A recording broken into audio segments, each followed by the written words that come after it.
شریعت نے ہمدردی اور خیر خواہی کا ایک اصول دیا ہے، اور وہ اصول کیا ہے؟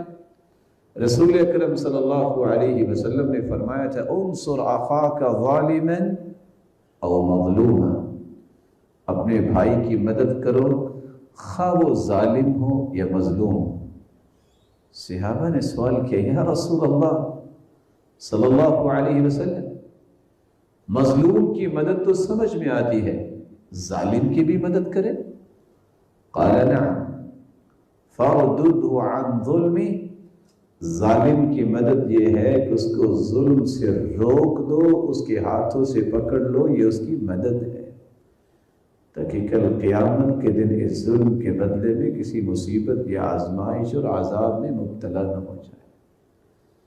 تو اللہ تعالیٰ نے جو اصول دیا ہے وہ اصول یہ ہے وَتَعَاوَنُوا عَلَى الْبِرِّ وَالتَّقْوَى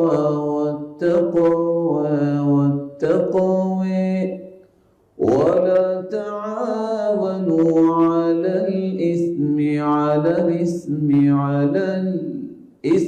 وَالْعُدْوَانِ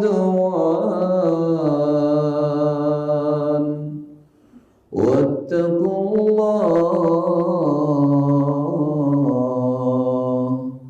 إِنَّ اللَّهَ شَدِيدُ الْعِقَابِ۔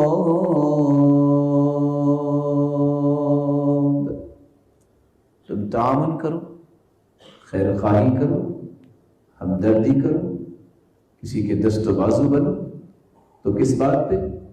البر، نیکی میں خیر خواہ بنو، نیکی پہ مددگار بنو، والتقوی، اللہ تعالیٰ کی قربت کے لیے، اللہ تعالیٰ کا تقرب حاصل کرنے کے لیے، رب تعالیٰ کی خشیت لوگوں کے دلوں میں پیدا کرنے کے لیے تعاون کرو۔